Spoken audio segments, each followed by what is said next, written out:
Well, I started off with marijuana, and eventually went up to I tried cocaine once, tried ecstasy, and I've been thinking about losing a piece of myself. Top 5, probably marijuana, obviously, cocaine, like mushrooms, LSD, even meth. Why does he never care? Just do what feels right. I was always skipping high school and skipping class. Never know which direction I should go, and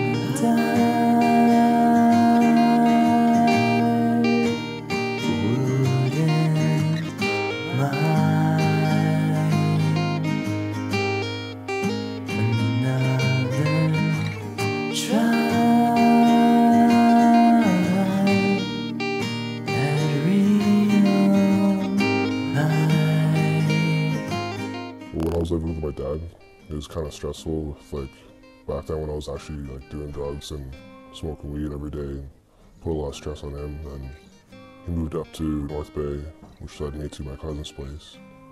Didn't really work out there, so I went to Laffey, and that's where I am now, so it's not too bad living there.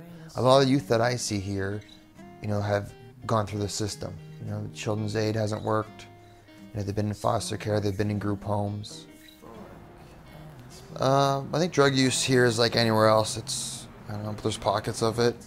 Primarily I would see people using, cannabis, marijuana, or some harder drugs like cocaine, ecstasy. It's definitely around, no doubt. Mainly, a lot of youth that I see personally are using, probably because of their situation, probably to mask some emotion or pain that they have, either because of their home life or something's going on with them in the moment.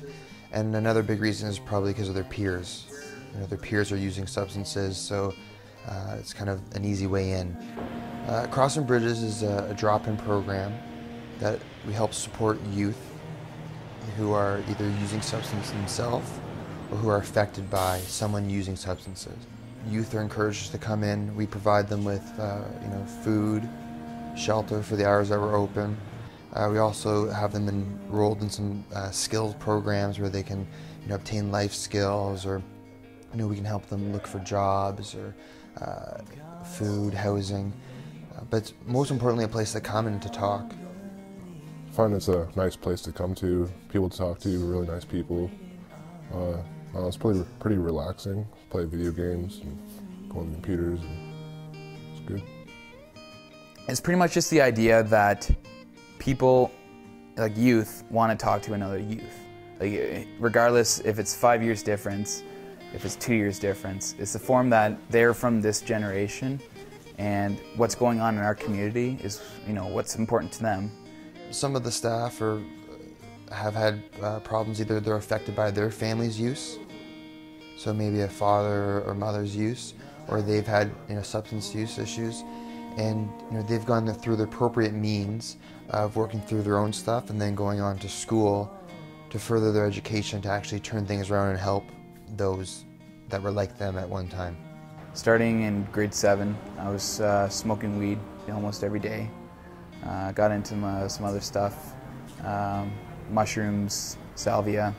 Seeing what was happening to my friends, seeing people pass away regarding drug use instances, it kind of just makes you wake up and see what you want to do with your life and what you find important to you, I guess you can say. So after I went through my stuff, I started doing the Crossing Bridges program. I turned out to be part-time here as a youth outreach worker, and that kept going until I figured I need to get my education degree. So I went to college to get my drug and alcohol counseling diploma, and I came back here and I ended up getting a job out of it. It's where I'm at right now, and from where I was before to where I am now, I'm definitely proud of myself. In high school, we heard of, I knew a guy who passed away from drunk driving. Then I had a friend who passed away from just a drug-related incident. And it just kind of makes you realize, is this really worth it? Well, it depends. You know, a lot of people, the biggest thing is they can only really seek and get help if they actually want the help. Right? There's many different ways people, you know, life can go if you continue using substances. There's no, you know, guaranteed this, that, or the other. But as far as them wanting the help, that's where it starts. If I can give anybody a word of advice, it's kind of like we can control only one thing, how we respond to what happens to us. To me, it's amazing because you're really working with people that are coming here who want a better quality of life. What happens is, all the kind of light goes on, like, oh, I don't have to use, you know, blank drug to help me deal with stress. Or I don't have to use blank drug when I get, you know, really angry. Just through that breakthrough alone, you know, some doors open up. So maybe youth start attending school regularly. Maybe, you know, they make a connection with mom and dad again. Maybe, you know, they get their GED. Or maybe they enroll themselves and they get a job and they're working 5 days a week. Some really cool things are happening too when, you know, youth get away and move to London and have a job. Whenever they're in town, they'll come by, and even when they're like their mid-20s, they'll kind of come by and say, oh, Mike, you know, I'm doing this, and kind of just coming home. It's a pretty neat feeling. I think our youth that come here really get an understanding that this is real, you know, that people have these kind of issues, but they can kind of, you know, rise above it.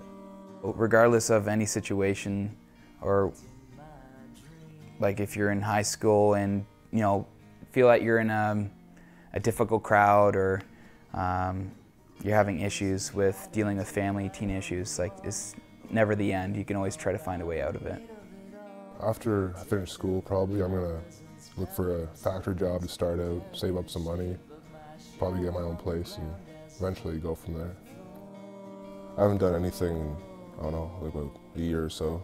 I haven't done any drugs in a while. So pretty much quit everything. So it feels great. It feels good. Confusion, heartache, joy, desperation, adventure, anger, laughter, and wonder, a morass of chaos, these things that define us.